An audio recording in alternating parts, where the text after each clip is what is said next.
জীবনে অনেক মানুষই তো আমাদের পেছনে বাঁশ দিয়েছে, কেউ সোজা বাঁশ, কেউ কানাওয়ালা বাঁশ, কেউ আইক্কাওয়ালা বাঁশ, যেটাকে আঞ্চলিক ভাষায় বলে থাকি। তো জীবনে তো কখনো কারো পেছনে বাঁশ দিতে পারি নাই, তবে এবারে বাঁশ খেয়ে এক্সপেরিমেন্ট করবো এটা স্বাদ কেমন। আসসালামু আলাইকুম and hello everyone, I hope সবাই ভালো আছেন। আমি আল্লাহর রহমতে অনেক ভালো আছি। Welcome back to my another new cooking blog. আচ্ছা বলুন তো, আপনাদের জীবনে এমন কোন মানুষ আছে যারা শুধু আপনার পেছনে বাঁশ দিয়েই গেছে, কিন্তু আপনি কখনো তাদেরকে বাঁশ দিতে পারেন নাই এবং সেটার আফসোসে সারা জীবন আপনি কাটিয়ে যাচ্ছেন। আমার জীবনে তো এরকম অনেক মানুষ আছে। আমার স্কুল জীবনে অনেক ফ্রেন্ড আছে যারা আমার পেছনে খুব সুন্দর সুন্দর বাঁশ দিয়ে গেছে, যেটা আমার সারা জীবন মনে থাকবে, কখনোই ভুলবো না। কিন্তু জীবনে একটা আফসোস রয়ে গেল, আমি কখনো তাদের এই বাঁশের প্রতি উত্তরে কোনো বাঁশ দিতে পারি নাই। কেন দিতে পারি নাই সেটা আমি জানি না, তবে কখনো সেটা দেওয়ার চিন্তা ভাবনাও আমার মাথায় আসে নাই, কারণ আমি তাদেরকে সত্যিকারে ভালোবেসেছিলাম বিধায় হয়তোবা এই চিন্তাটা আমার মাথায় আসেনি। যদি তাদের মতো চিন্তা ভাবনা নিয়ে বড় হতাম তাহলে হয়তোবা তাদেরকেও আমি বাঁশ দিতে সক্ষম হতাম। যাই হোক, এসব বাঁশের কথা বাদ দিয়ে চলে আসি আমাদের মূল রেসিপি বাঁশকুড়োল। বাঁশকুড়োল মূলত হচ্ছে আদিবাসীদের খুব জনপ্রিয় একটা খাবার। আমি আদিবাসী কিছু আপু এবং ভাইয়া আছে, তাদের ব্লগ দেখতে দেখতে আমি বাঁশকুড়োলের প্রেমে পড়ে গিয়েছিলাম। তো ওসমান ভাই হচ্ছে বান্দরবনে থাকে, তো ভাইয়া আসার সময় আমাদের জন্য পাহাড়ি লটকন নিয়ে আসছে আর হচ্ছে বাঁশকুড়োল নিয়ে আসছে। যেহেতু ভাইয়াদের ওইখানে বাঁশকুড়োল খুবই অ্যাভেলেবেল আর ওদের এখানে একটা পাহাড়ি বাজার আছে, সেটা অনেক বিখ্যাত। আমরা যখন বান্দরবান ঘুরতে যাই তখন হচ্ছে আমরা এই পাহাড়ি বাজারে গিয়েছিলাম, কিন্তু তখন বাঁশকুড়োলের সিজন ছিল না বিধায় আমরা বাঁশকুড়োল নিতে পারি নাই। যেহেতু এখন বর্ষাকাল, এখন হচ্ছে বাঁশকুড়োলের সিজন, তো ভাইয়া হচ্ছে আমার জন্য বাঁশকুড়োল নিয়ে আসছে। বাঁশকুড়োলের আবার অনেকগুলো জাত হয়, তো এটা কোন জাত আমি আসলে জানি না, জীবনে কখনো খাইও নাই, কিভাবে রান্না করতে হয় সেটাও জানি না।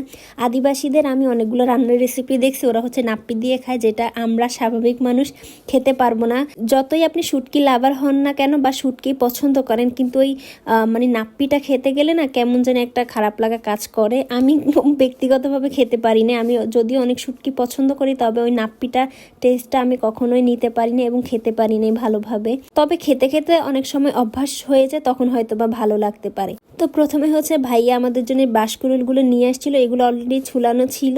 তো সেগুলোকে আবার ভালো করে কেটে আমরা হচ্ছে নরম যে অংশটা আছে সেটাকে নিয়ে ভালো করে ধুয়ে ফেলছি। তারপরে সবগুলা বাঁশকুড়োলকে লবণ দিয়ে অনেকক্ষণ পর্যন্ত গরম পানিতে সেদ্ধ করতে রেখেছি। বাঁশকুড়োলটা না একটু শক্ত টাইপের হয়, তো অনেক সময় ধরে এটাকে সেদ্ধ করে নরম করতে হয়। আমরা মোটামুটি আমাদের এই বাঁশকুড়োলটাকে 1 ঘন্টার মতো তো মানে সেদ্ধ করেছিলাম। তো আজকে হচ্ছে বাঁশকুড়োলটাকে আমরা হচ্ছে মুরগির মাংস দিয়ে রান্না করবো। মানে মুরগির মাংস বলতে কি, আমাদের যে লেয়ার মুরগিগুলো আছে না, সেগুলোর যে চামড়াগুলো অনেক মোটা মোটা হয়, হাত পা হয়, সেগুলো দিয়ে হচ্ছে আমরা রান্না করব।